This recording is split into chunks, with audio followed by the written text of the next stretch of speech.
15 de septiembre de 1842, San José, Costa Rica. Francisco Morazán camina hacia el paredón, con los pies sobre las losas de piedra volcánica del patio del cuartel. El sol de las 4 de la tarde todavía pega fuerte.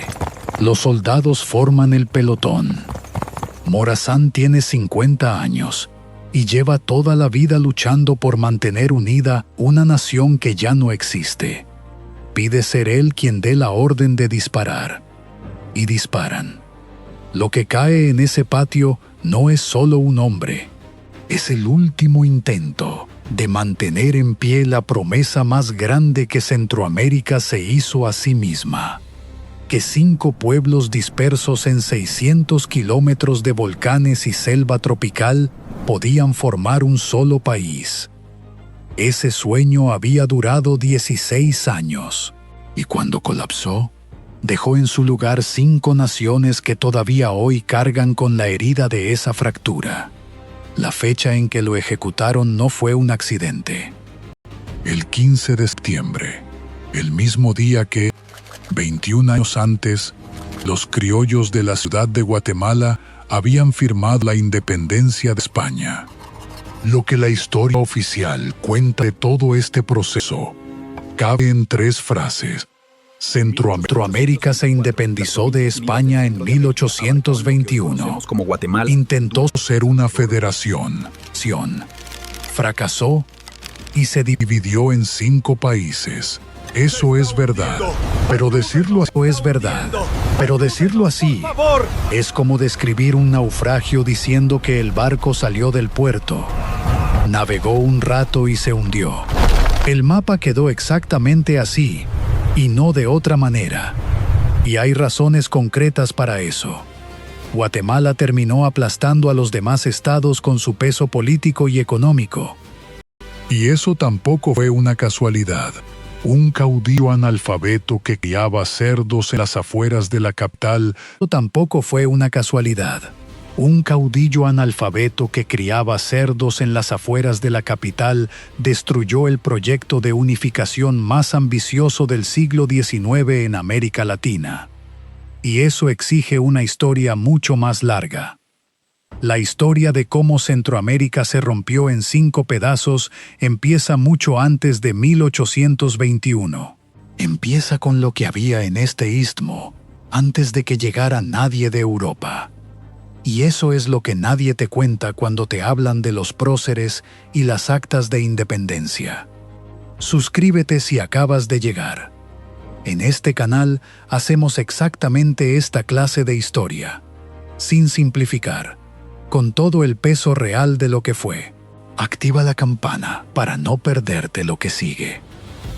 Para entender por qué Centroamérica se dividió, hay que entender primero por qué fue tan difícil mantenerla unida. Y la primera respuesta está en el mapa físico. El Istmo Centroamericano es una franja de tierra que conecta 2 continentes, más de 500 kilómetros de largo, atravesados de norte a sur por una cadena de volcanes activos que alcanza los 4.000 metros de altura. Al oeste, el Océano Pacífico con su costa seca. Al este, el Caribe con sus selvas empapadas. En el interior, montañas que se apilan unas sobre otras, barrancos profundos, valles cerrados por paredes de roca, ríos que cortan la tierra en pedazos que no se comunican fácilmente entre sí. Es una geografía que no favorece la unidad, favorece el aislamiento. Cada valle tiene su propio microclima, su propio cultivo, en muchos casos, su propio idioma. Cuando llegaron los primeros seres humanos a este istmo, hace unos 12.000 años, lo poblaron de la misma manera que la tierra los recibía, por grupos pequeños, dispersos, sin ninguna autoridad central que los uniera. El pueblo que más peso tuvo en el istmo fue el maya. Hay que aclarar algo, que los manuales escolares suelen pasar por alto. Los mayas nunca fueron una nación unificada.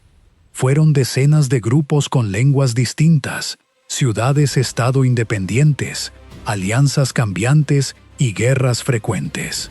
Lo que compartían era una civilización, un conjunto de conocimientos, instituciones y creencias extendido por el sureste de México y toda la mitad norte de Centroamérica. En el período clásico, entre el año 200 y el 900 de nuestra era, esa civilización produjo algo extraordinario. La ciudad de Tikal, en el norte de Guatemala, llegó a tener más de 100,000 habitantes. Sus templos de piedra caliza se alzaban 70 metros sobre el techo de la selva tropical. Los mayas desarrollaron la escritura más compleja del continente americano, con más de 800 glifos distintos. Calcularon el año solar con una precisión que supera al calendario juliano que Europa usaba en la misma época, y construyeron el concepto matemático del cero de manera independiente, antes de que ese concepto llegara a Europa desde la India. Luego, en el siglo X, las grandes ciudades comenzaron a vaciarse. Uno por uno, los edificios se abandonaron. Los patios de los palacios se llenaron de maleza. La selva empezó a tragarse las pirámides de caliza. Primero los templos más bajos, luego los más altos, hasta que desde lejos solo sobresalían sus cimas entre las copas de los árboles.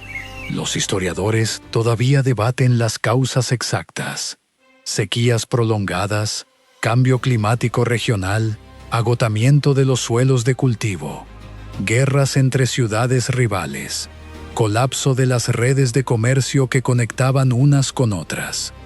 Probablemente fue todo eso a la vez, en proporciones distintas en cada lugar, en tiempos distintos para cada ciudad. Lo que sí es seguro es que el colapso fue real y que cambió para siempre la distribución del poder en el istmo. Lo que sobrevivió al colapso clásico fueron grupos más pequeños, cada uno asentado en su territorio, con sus propias autoridades y sus propios conflictos.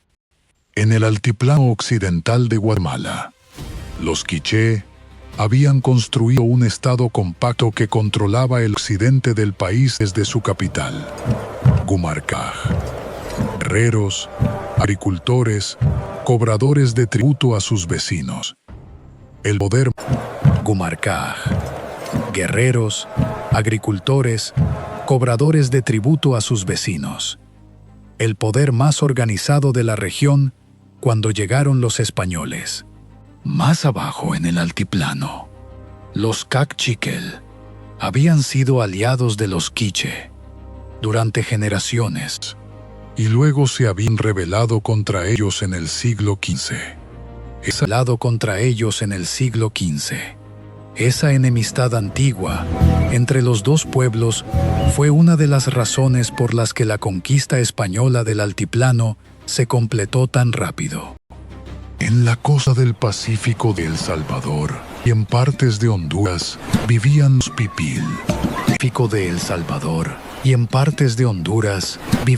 pipil. Emparentados culturalmente con los mexicas del centro de México, hablantes de náhuatl, constructores de ciudades comerciales con mercados activos. En Nicaragua, los chorotega y los nicarao controlaban las riberas del lago Nicaragua y las costas del Pacífico. Más al este, en las costas del Caribe, los Miskito ocupaban una franja de selva que el calor, la lluvia constante y los mosquitos hacían casi impenetrable para cualquier ejército exterior. Nunca fueron conquistados del todo, ni por los españoles ni por nadie. Y en el extremo sur, en lo que hoy es Costa Rica, una mezcla de grupos menos numerosos, más dispersos, los huetares en el Valle Central, los bruncas y los térraba en el sur. Pueblos que nunca construyeron ciudades tan grandes como los quiché, que vivían en poblados pequeños diseminados por valles separados por cordilleras. Esa era la realidad humana del Istmo antes de la conquista. Docenas de pueblos con lenguas distintas, lealtades distintas y en muchos casos enemistades que venían de generaciones. La fragmentación cultural era el estado natural de este territorio. Y cuando los europeos llegaron, esa fragmentación fue lo que los ayudó a conquistar. 3 siglos después, fue lo que hizo imposible mantener unida a la nación que quisieron construir sobre sus ruinas. Ahora viene la parte que muchos libros resumen en 2 páginas, pero que es esencial para entender todo lo que vino después. La conquista española de Centroamérica comenzó en 1523, un año después de que Hernán Cortés terminara de aplastar el imperio azteca en la cuenca de México.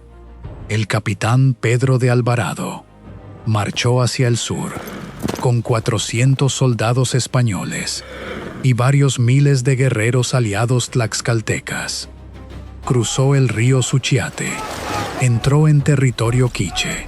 Los contemporáneos describían a Alvarado como un hombre de cabello rubio y piel muy blanca, con una capacidad para la violencia que impresionaba incluso a sus propios hombres. Los pueblos indígenas lo llamaban Tonatiuh, el sol, no como halago sino como advertencia sobre algo que quema. El ejército llamaban Tonatiuh, el sol, no como halago sino como advertencia sobre algo que quema. El ejército quiché lo esperaba en la llanura de Xetulul, cerca de lo que hoy es Quetzaltenango. El choque fue entre 2 tipos de guerra completamente distintos. Los quiché peleaban con lanzas de obsidiana, macanas de madera con filos de piedra y vestiduras de algodón endurecido. Los españoles traían arcabuces, espadas de acero toledano, caballos que los indígenas nunca habían visto y que al principio confundían con criaturas sobrenaturales. En esa batalla murió el caudillo Keiche Tecún Umán. La tradición lo convirtió más tarde en el héroe nacional guatemalteco por antonomasia. Lo que los archivos coloniales registran con certeza es que el ejército quiché fue derrotado y que Alvarado marchó sobre Gumarcaaj, la capital, y la quemó. Los Cachiquel, enemigos históricos de los quiché, se aliaron inicialmente con los españoles. Esa alianza táctica aceleró la conquista del altiplano.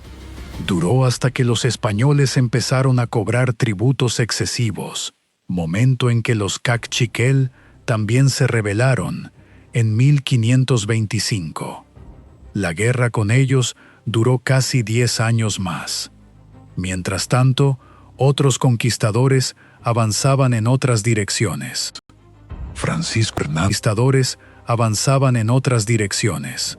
Francisco Hernández de Córdoba fundó las primeras ciudades permanentes de Nicaragua, Granada y León, en 1524. La conquista de Honduras, El Salvador y Costa Rica vino después, con distintos grados de resistencia. Para 1540, la conquista militar estaba esencialmente terminada.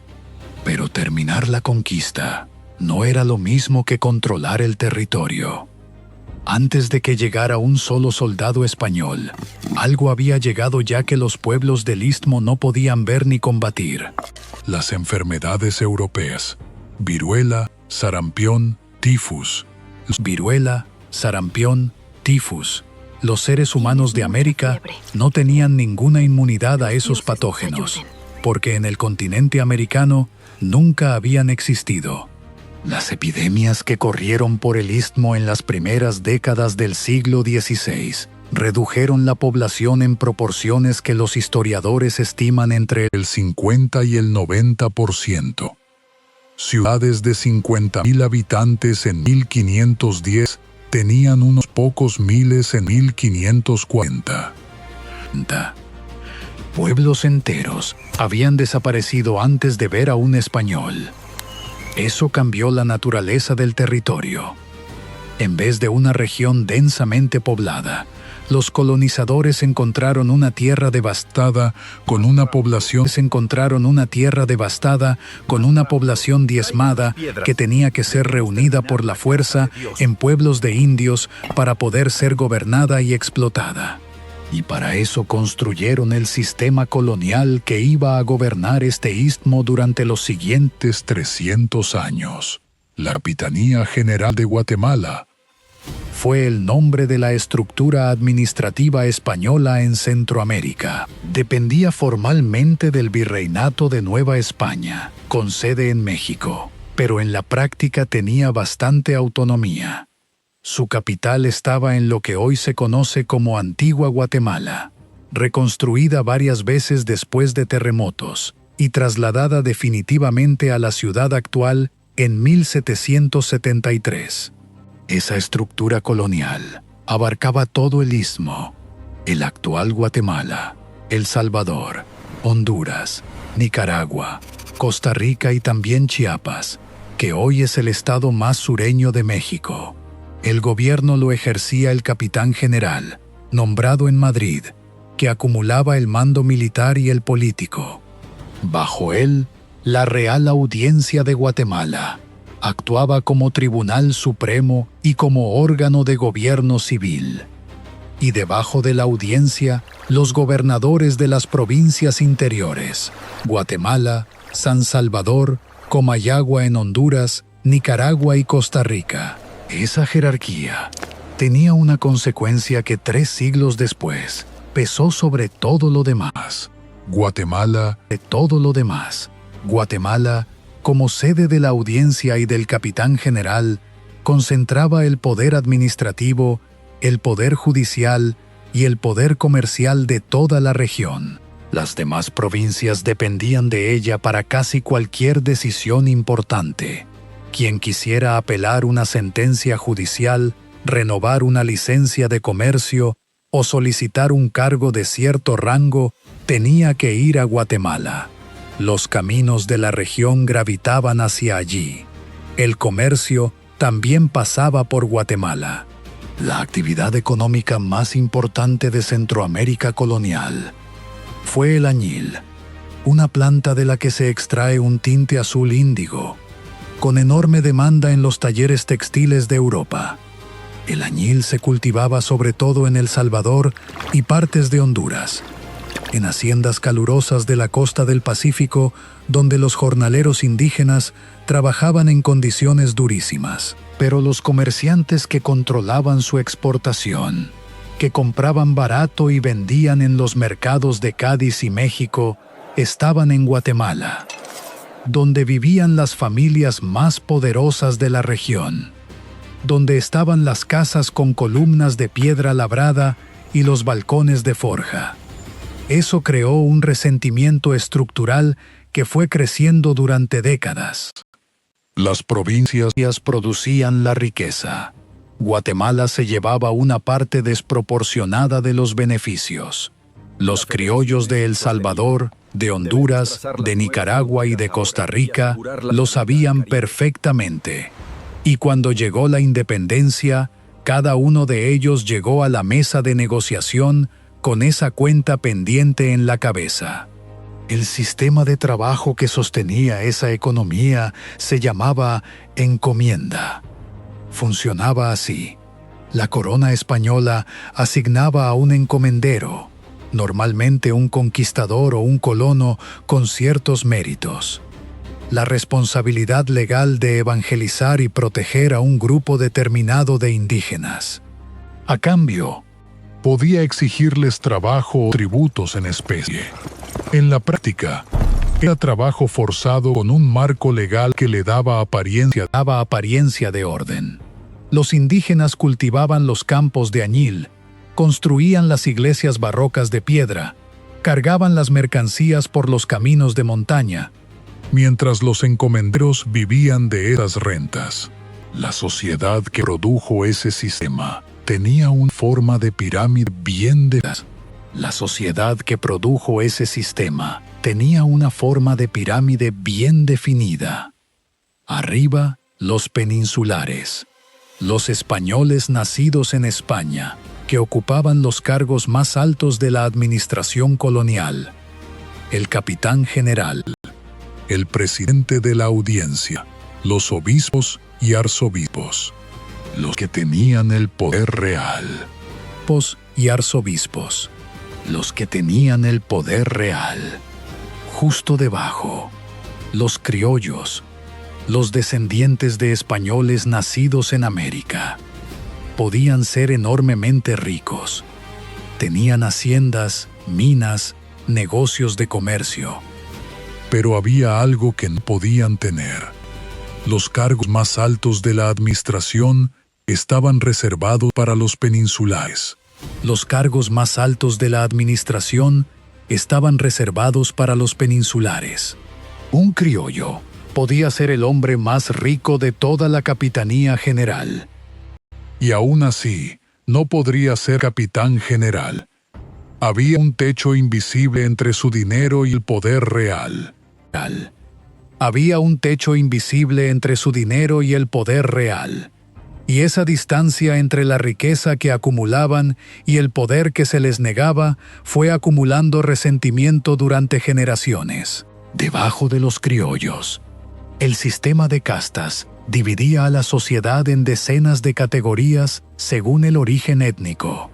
Mestizos, mulatos, pardos, zambos, y en la base de todo, los indígenas puros. Ambos, y en la base de todo, los indígenas puros. Dentro de los criollos también había divisiones que no se veían desde fuera, pero que eran profundas. La diferencia más importante en Centroamérica era entre la élite de la capital guatemalteca, ligada al comercio del añil y con acceso directo a la audiencia, y los criollos de las provincias, que se sentían permanentemente subordinados a los intereses de la ciudad de Guatemala. El clan Aycinena era el ejemplo más claro de esa élite guatemalteca. Una familia de comerciantes que había construido una fortuna enorme controlando los flujos mercantiles entre las provincias y los mercados exteriores. Tenían conexiones con la iglesia, conexiones con los altos funcionarios de la audiencia, propiedades en media Guatemala. Cuando llegó el momento de la independencia, los Aycinena querían una cosa muy concreta: quedarse con el poder que ya tenían, pero sin tener que rendir cuentas a Madrid. Los criollos de El Salvador, de Honduras, de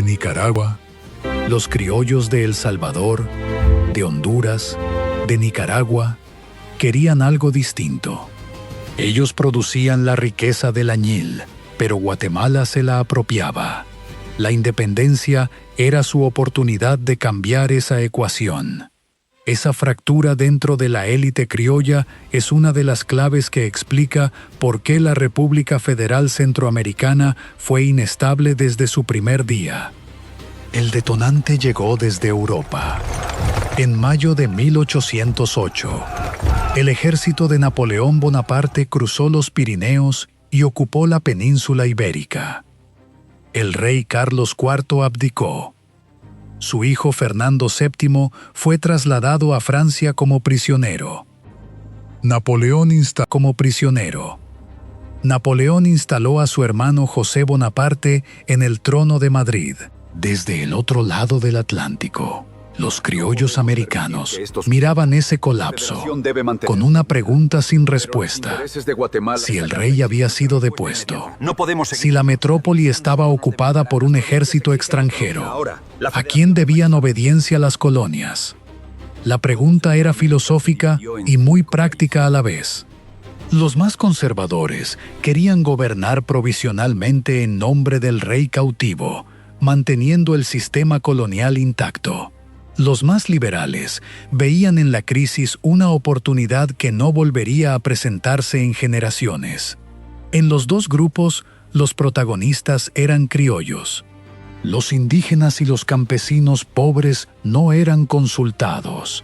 El 15 de septiembre de 1821, en el Palacio Real de la ciudad de Guatemala, una junta de notables firmó el Acta de Independencia.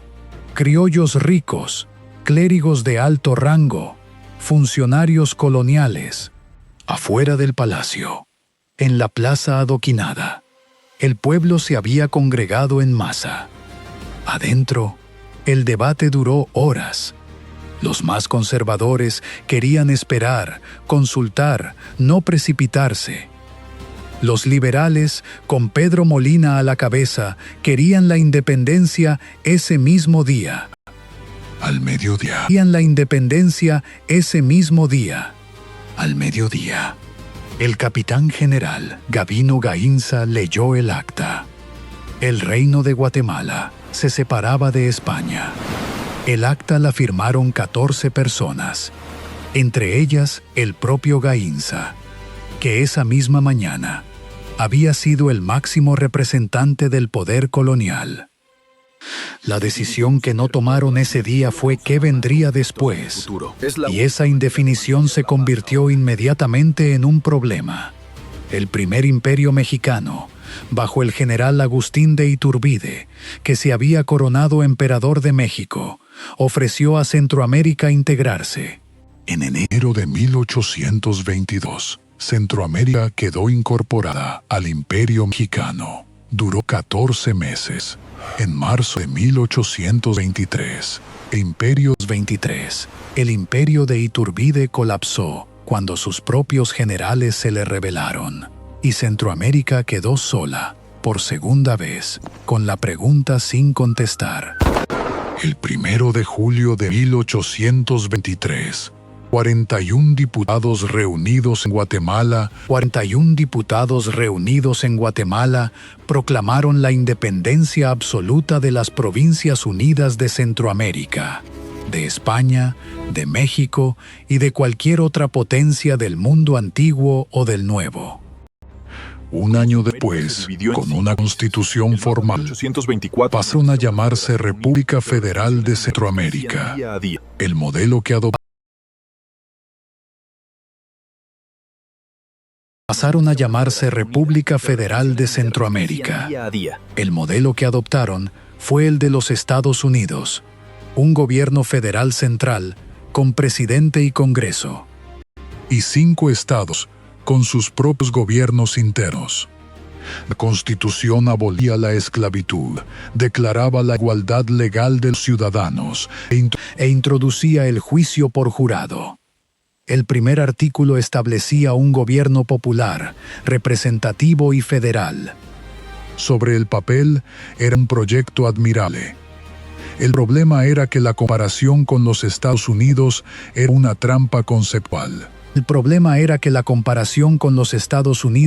era una trampa conceptual. Los padres fundadores norteamericanos habían construido su federación sobre décadas de autogobierno colonial, sobre una élite relativamente homogénea en sus valores políticos y sobre una experiencia compartida de resistencia a la metrópoli. Centroamérica tenía algo radicalmente distinto. Una mayoría indígena y campesina que no hablaba español, que nunca había participado en ninguna forma de política institucional, y que seguía viviendo en la misma relación de subordinación que había tenido durante el periodo colonial. Construir una federación estable sobre esa realidad exigía recursos materiales, voluntad política y tiempo.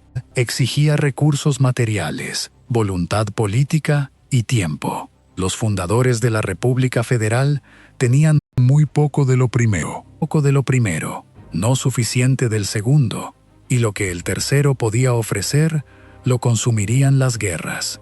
El gobierno federal no tenía ingresos propios suficientes para funcionar. Los estados se negaban sistemáticamente a transferir los fondos acordados. El ejército federal estaba mal pagado y peor equipado.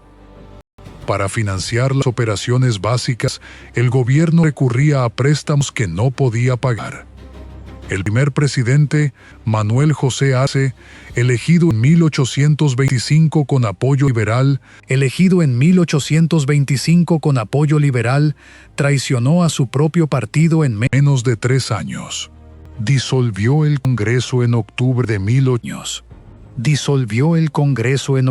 de 1826 y se alió con los conservadores guatemaltecos del clan Aycinena, que veían en el debilitamiento del gobierno federal la oportunidad de recuperar la posición dominante que habían tenido durante la colonia. Para sostener esa alianza, Arce ordenó invadir El Salvador con tropas federales. Fue el comienzo de la Primera Guerra Civil Centroamericana. Y de esa guerra emergió la figura que iba a dominar el siguiente decenio.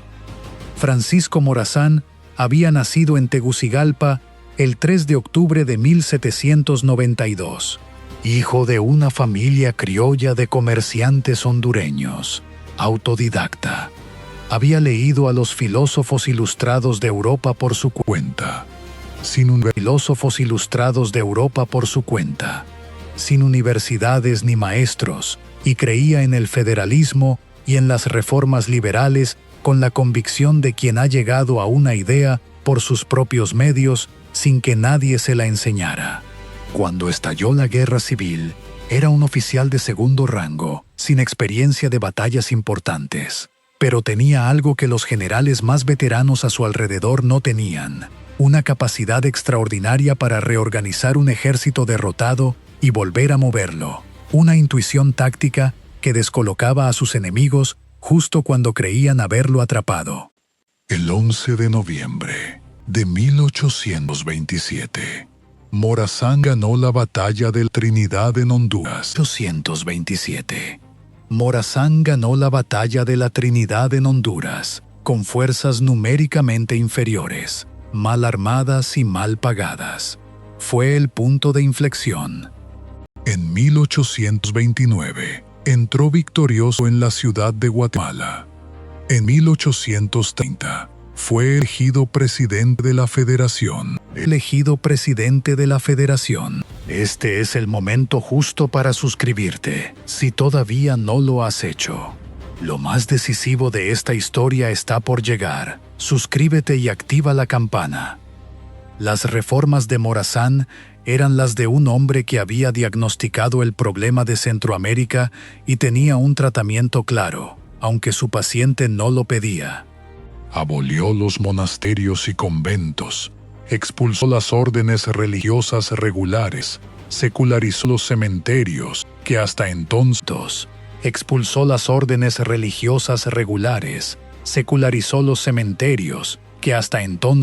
eran propiedad de la Iglesia. Introdujo el matrimonio civil y el divorcio, cosas que en la Centroamérica de 1830 equivalían a una revolución en la vida cotidiana de la gente. Trasladó la capital federal de la ciudad de Guatemala a San Salvador en 1834.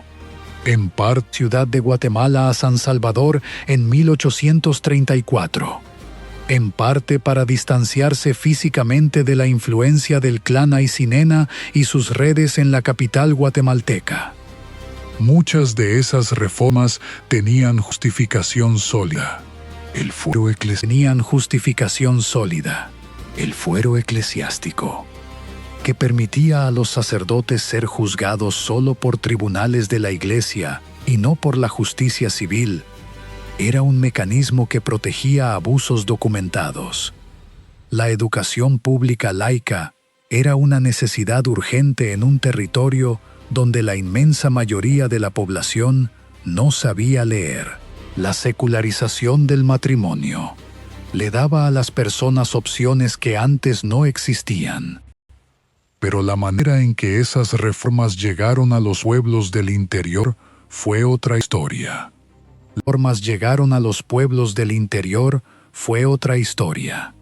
La Iglesia llevaba 300 años siendo la columna vertebral de la vida cotidiana centroamericana. Bautizaba a los niños, casaba a las parejas, enterraba a los muertos, consolaba en las enfermedades, enseñaba a leer, casaba a las parejas, enterraba a los muertos, consolaba en las enfermedades, enseñaba a leer a quien podía aprender. Para un campesino indígena que vivía a 3 días de camino de montaña de la ciudad más cercana, el cura del pueblo era la única autoridad con quien tenía contacto regular. A veces, el único hombre letrado que había visto en su vida. Cuando los soldados federales llegaban a cerrar un convento o a secuestrar las propiedades de la iglesia, muchos de esos campesinos no lo vivían como modernización, lo vivían como un ataque a algo que sostenía su mundo. Y los conservadores, con la iglesia a su lado, aprovechaban esa percepción. El gobierno federal acumulaba además un problema financiero que se agravaba con cada año.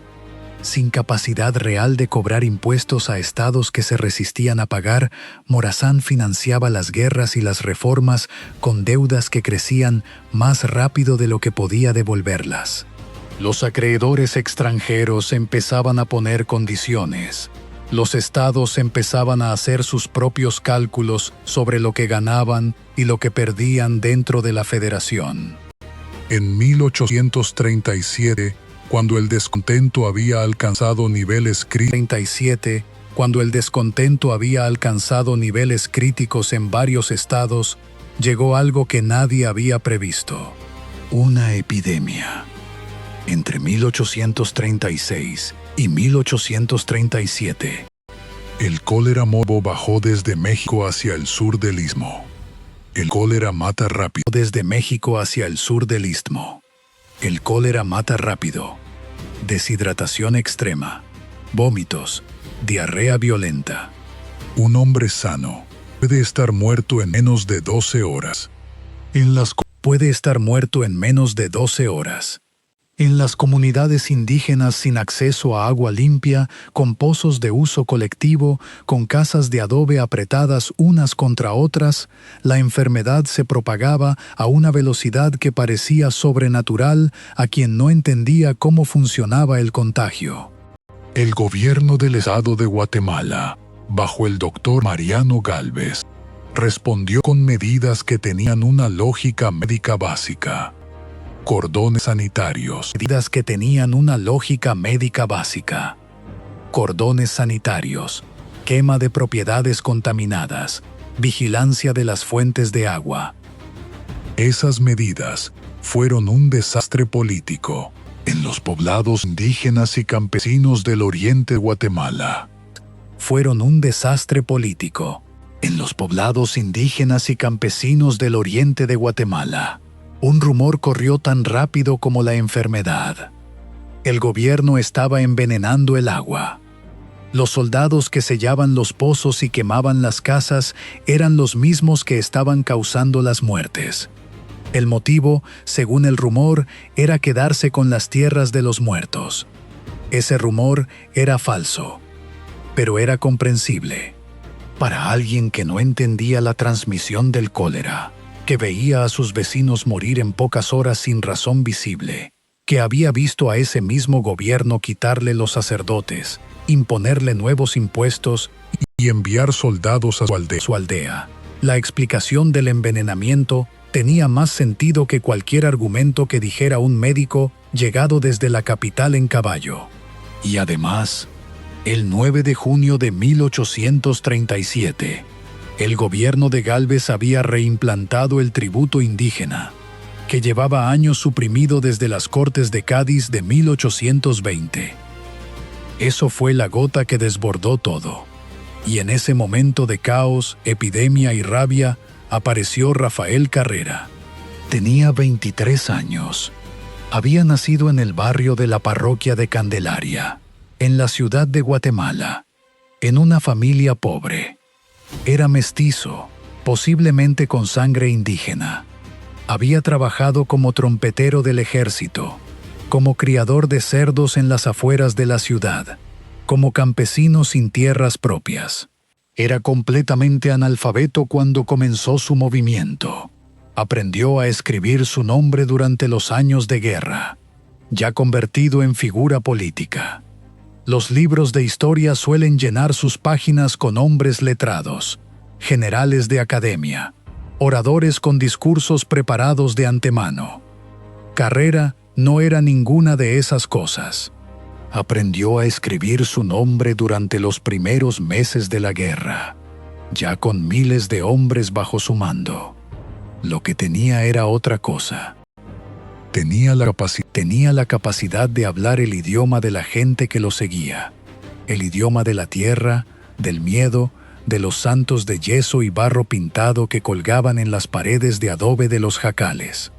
Los indígenas y campesinos de la montaña, la región volcánica al oriente de Guatemala, lo veían como alguien que había caminado los mismos caminos de tierra que ellos, que había pasado hambre como ellos, que conocía el peso de un tributo cobrado en el momento peor del año. Morazán, con todo su talento y toda su formación, venía de otro mundo. Carrera venía del suyo.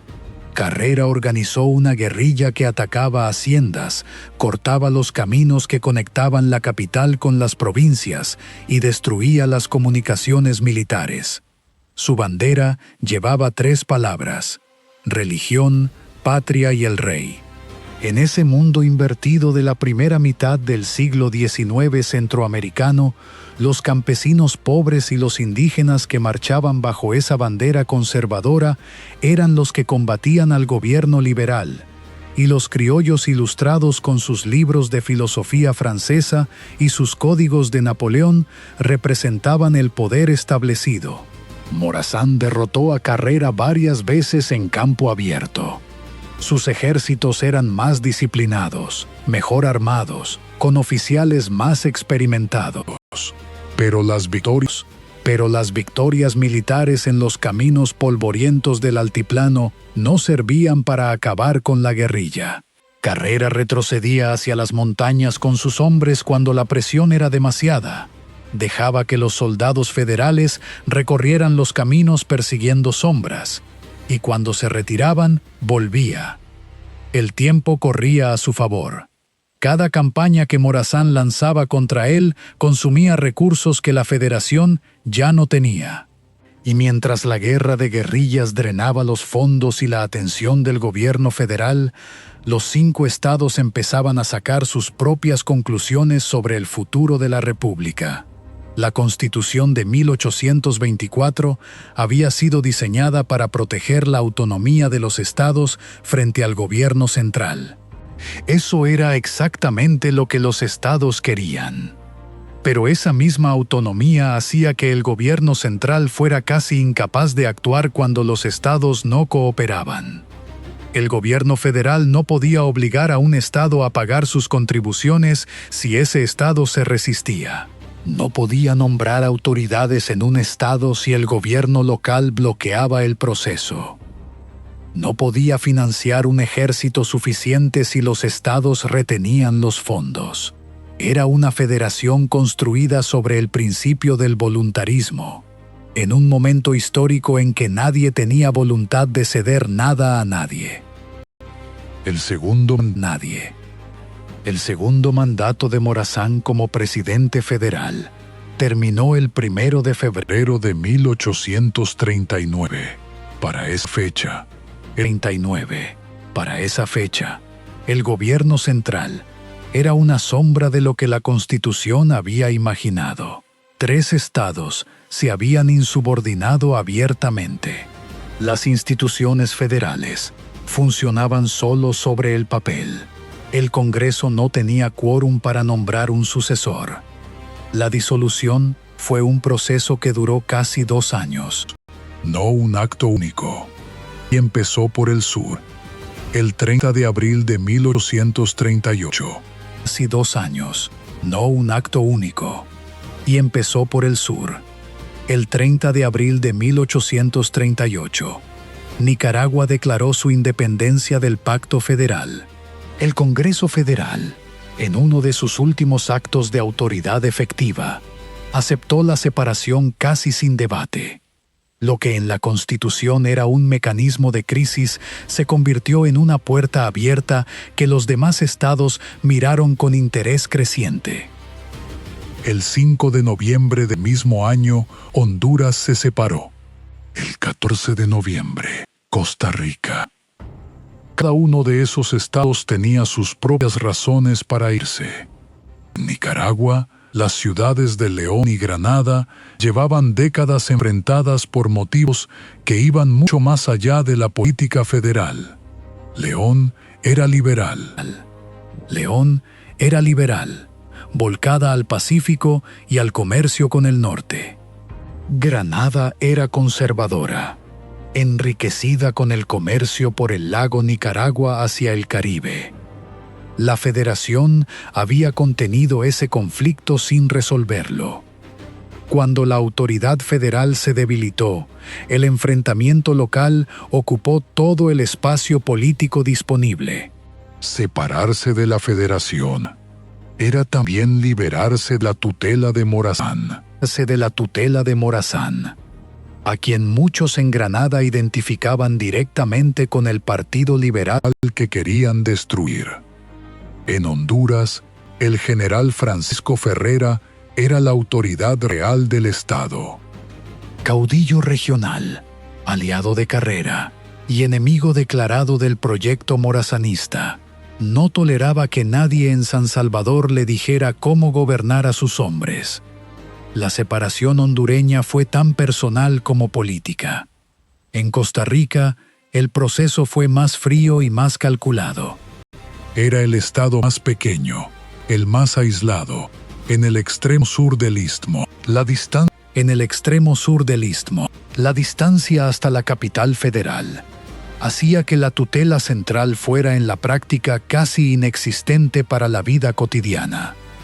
La clase alta costarricense, un grupo de familias propietarias de tierra que empezaban a enriquecerse con la exportación de café hacia los mercados europeos, veía la Federación como un costo sin beneficios claros. La separación fue tranquila, casi administrativa.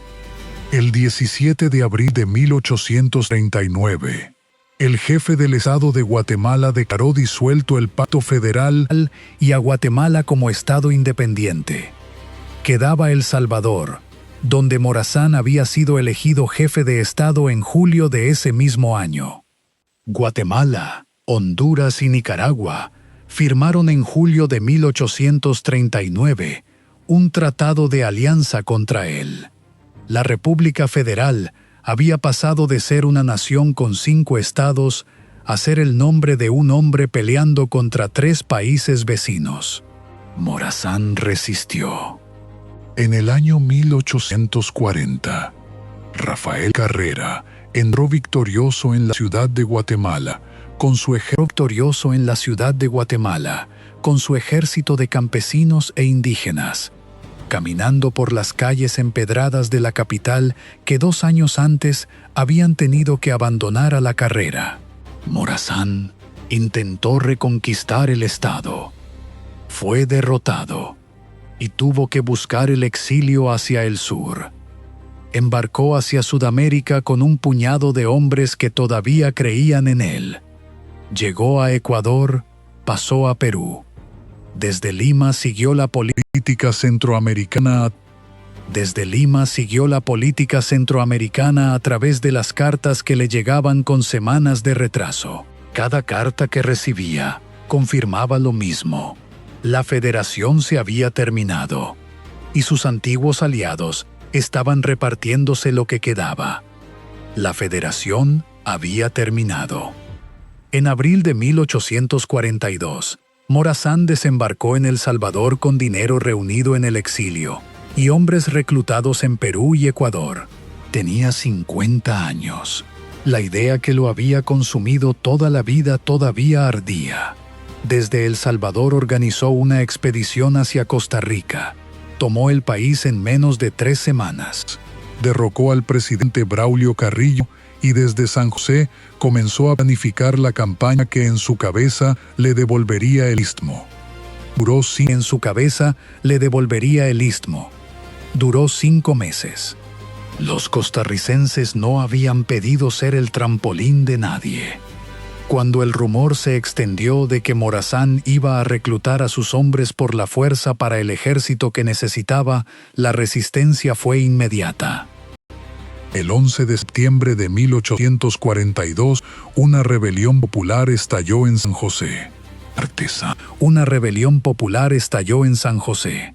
Artesanos con machetes, soldados de guarnición, campesinos bajados de los cerros verdes del Valle Central.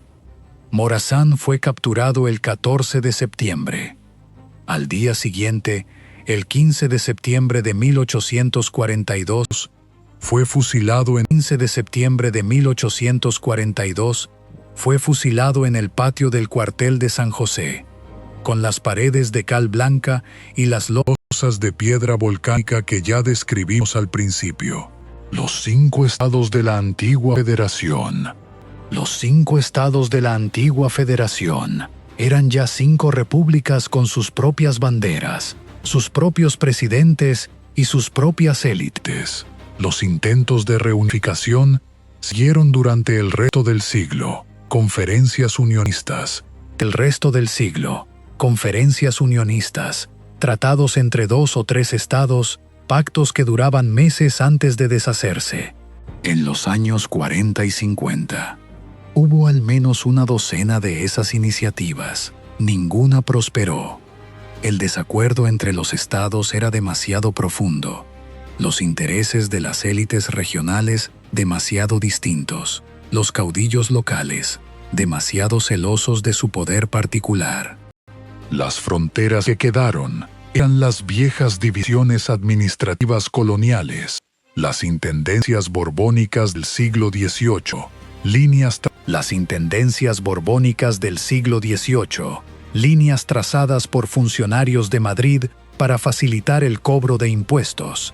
Nadie las había diseñado como fronteras nacionales.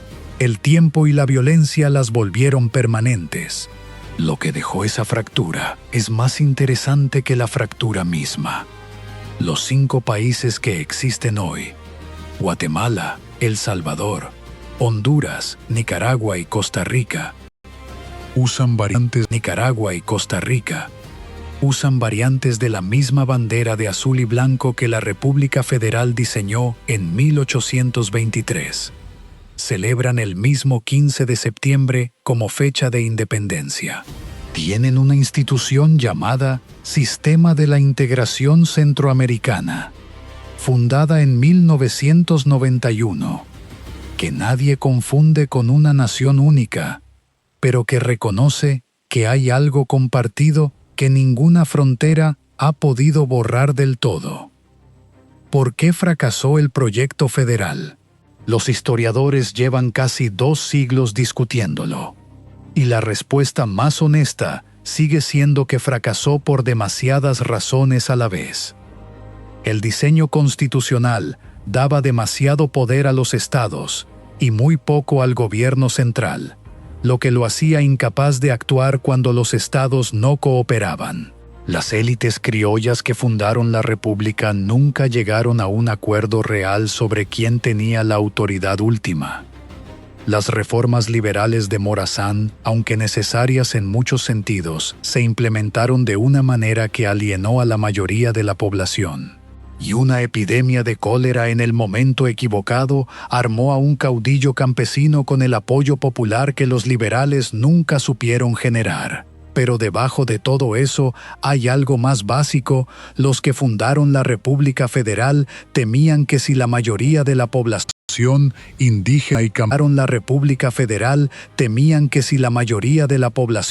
indígena y campesina se organizaba lo suficiente, los dejaría fuera del poder.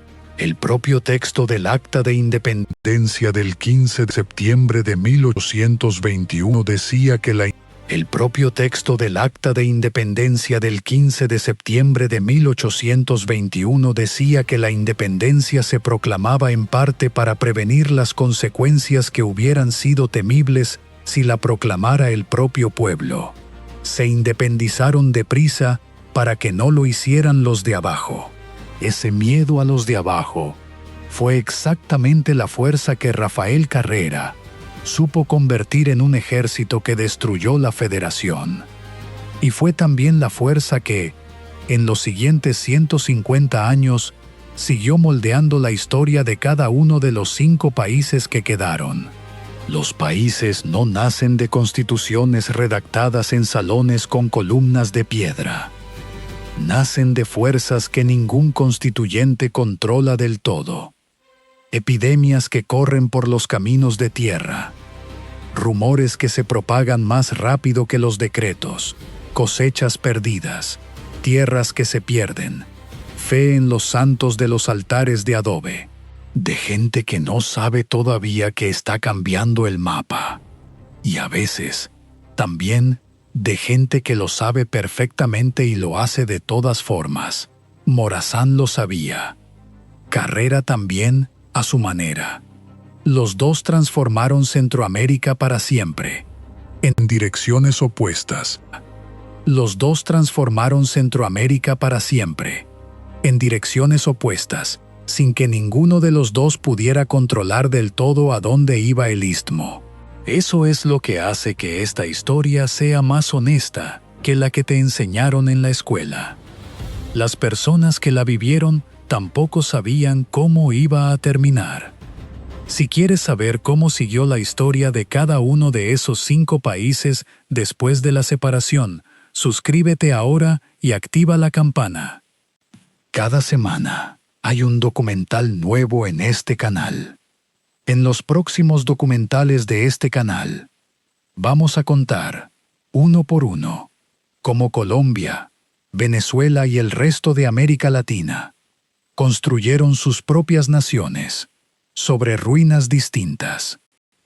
La historia de este istmo